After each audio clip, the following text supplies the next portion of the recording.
warahmatullahi wabarakatuh. Nama saya Mia Rahmawati, NIM 12030030069. Saya dari kelas B, jurusan Hukum Tata Negara, Fakultas Syariah dan Hukum Siasat. Saya membuat video ini bertujuan untuk memenuhi tugas ujian tengah semester saya, yaitu mata kuliah Hukum Konstitusi. Pada pertemuan pertama yang kita diskusikan adalah tentang tanggapan dan harapan mahasiswa mengenai pembelajaran daring. Harapan saya sebagai mahasiswa, saya harap saya bisa memahami materi-materi yang telah disampaikan meskipun secara daring. Kemudian perkuliahan secara daring tidak menghalangi semangat saya untuk tetap belajar dan menuntut ilmu. Pertemuan kedua yaitu materi mengenai konsep konstitusi. Yang pertama menurut Aristoteles. Aristoteles mengemukakan konstitusi dibagi menjadi dua, yaitu politei dengan nomoi. Kemudian Plato membedakan antara politei dengan nomoi. Politei adalah sebuah aturan-aturan atau cita-cita dalam membuatkan negara ke arah yang lebih baik dan mementingkan kemaslahatan umat ataupun kepentingan umum. Kemudian nomoi adalah aturan-aturan atau aturan-aturan tertulis yang biasa dikenal dengan undang-undang. Kemudian Aristoteles juga menegaskan bahwa antara pemerintah dengan masyarakat itu harus ada pembatasnya. Kemudian yang kedua adalah yang dikemukakan oleh negara Yunani, yaitu res publica constituere, di mana di dalam pemerintah itu terdapat semboyan logubus solutus est, salus publica supreme lex, yang artinya adalah hanya pemimpin yang berwenang dalam membuat sebuah peraturan ataupun undang-undang yang kemudian digunakan untuk masyarakat.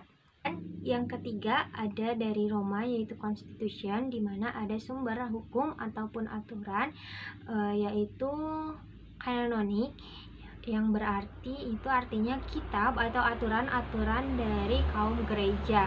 Aturan-aturan gereja ini cenderung eksklusif. Kemudian yang keempat ada dari Inggris, Constitution of Clarendon tahun 1164.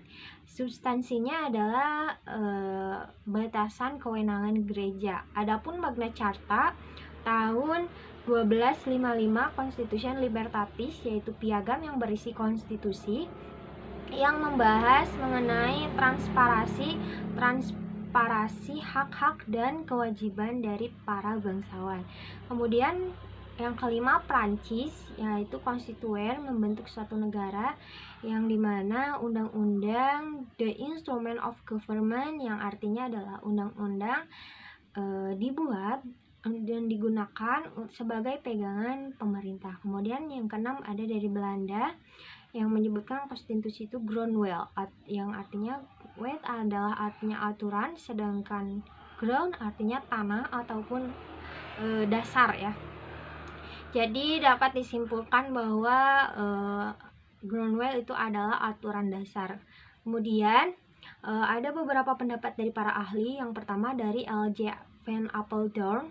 Beliau membedakan antara groundwel dengan constitution. Yang pertama groundwel, yang artinya adalah sebuah aturan dasar tertulis, sedangkan constitution adalah sebuah aturan yang bisa saja tertulis ataupun tidak, sehingga cakupannya itu lebih luas. Yang kedua adalah menurut pendapat dari Brian Thompson, di mana beliau berpendapat bahwa konstitusi adalah sebuah argumen tertulis yang mengatur jalannya sebuah organisasi. Kemudian yang ketiga adalah dari Bagirmanan, yang melihat konstitusi dari dua arti. Yang pertama adalah arti sempit, yang konstitusi artinya adalah sebuah peraturan atau kaidah yang mengatur sebuah kenegaraan.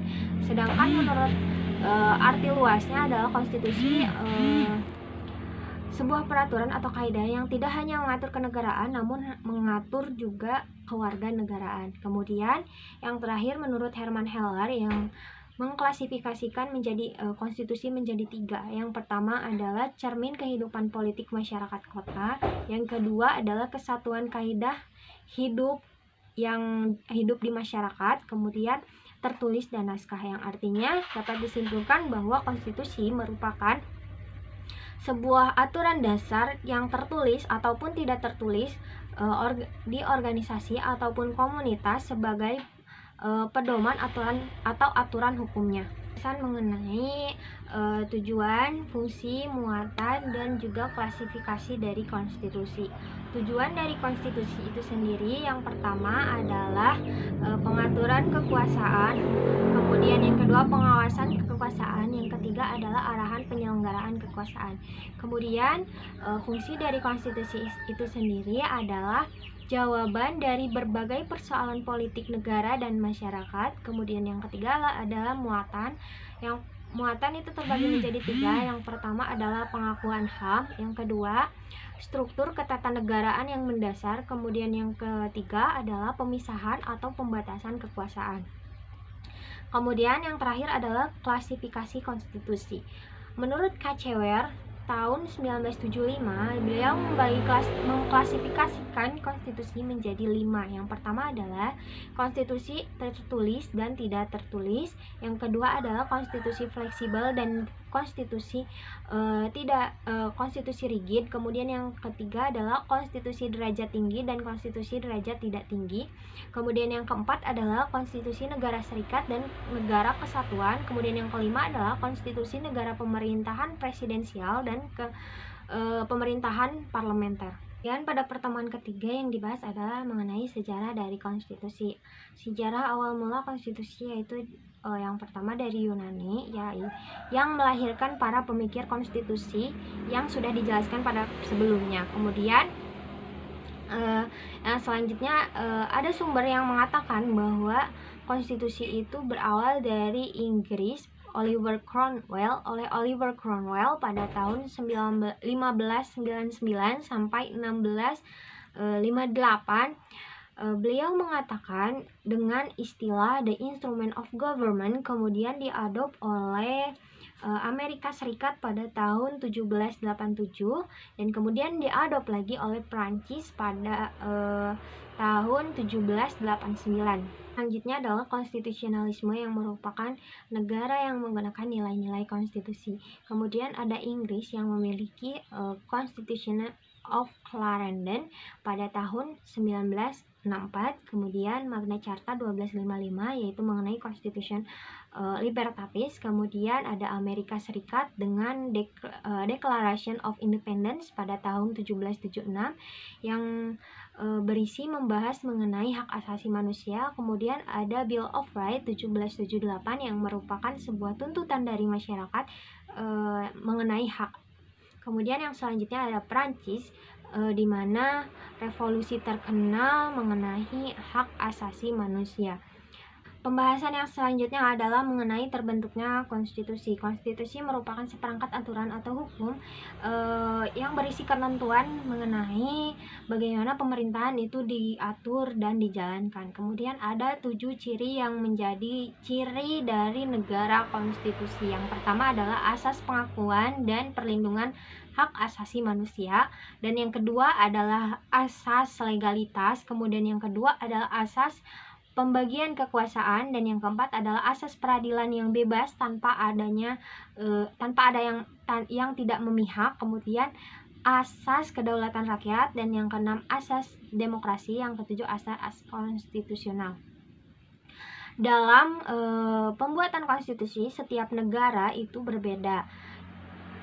Ada 3 proses pembentukan konstitusi. Yang pertama adalah given atau diberikan, yaitu sebuah konstitusi yang diberikan khusus yang diberikan oleh seorang pemimpin atau raja atau kaisar yang biasanya menganut sistem monarki. Kemudian yang kedua adalah one purpose atau kesengajaan, yaitu konstitusi yang sengaja dibuat oleh masyarakat negara secara kesadaran untuk membuat aturan dasar.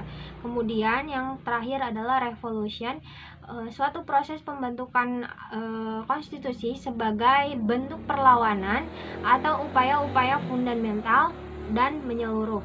Pada pertemuan selanjutnya yang dibahas adalah mengenai isi dan sifat konstitusi. Menurut Kacewer, membagi dua bentuk negara, yaitu yang pertama ada, menurut KCWR isi dari negara kesatuan adalah yang pertama struktur umum negara atau alat perlengkapan negara, yang kedua adalah hubungan kekuasaan, yang ketiga adalah hubungan antara negara dan warga negara. Kemudian yang kedua adalah negara federal, di mana yang pertama adalah isinya wewenang pemerintahan federal dan bagian, dan yang kedua adalah wewenang semua pemerintahan bagian secara limitatif.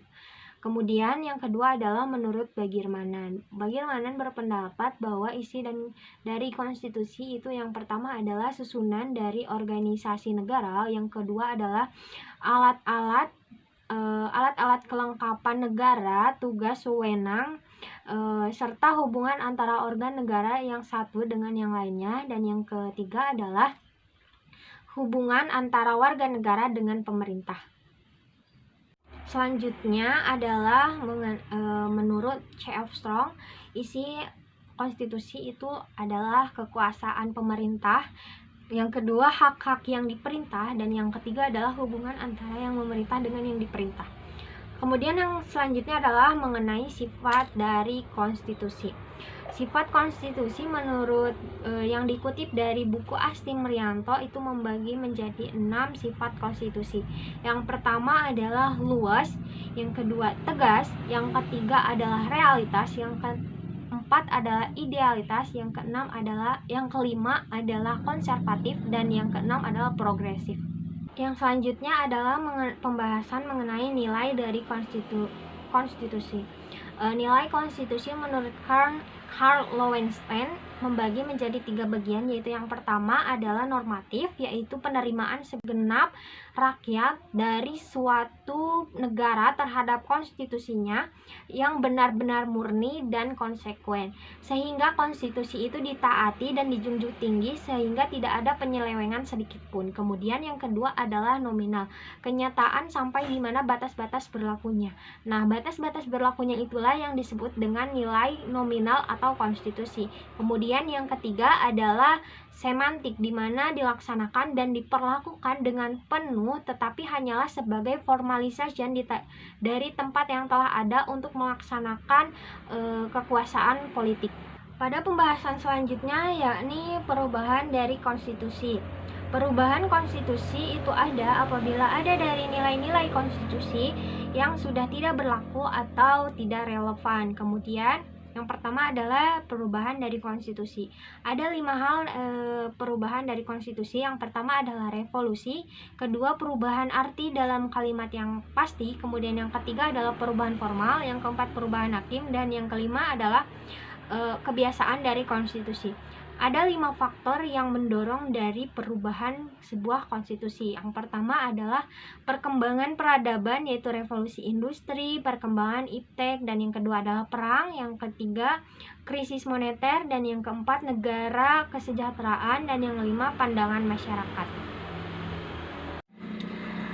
Yang selanjutnya adalah amandemen formal. Yang pertama adalah pada umumnya bahwa konstitusi itu bersifat kaku atau rigid dan dengan tujuan. Kemudian yang kedua adalah konstitusi diubah hanya karena sudah ada pertimbangan yang matang dan bukan karena hanya alasan yang sederhana atau serampangan.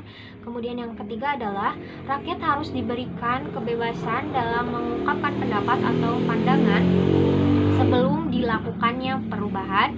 Kemudian yang keempat adalah bagi negara federal, dalam sistem federal harus adanya persetujuan dari negara bagian. Kemudian yang terakhir adalah hak individu dan masyarakat harus tetap dilindungi. Kemudian yang selanjutnya adalah cara perubahan oleh lembaga legislatif. Yang pertama adalah fixed quorum of member and qualified vote.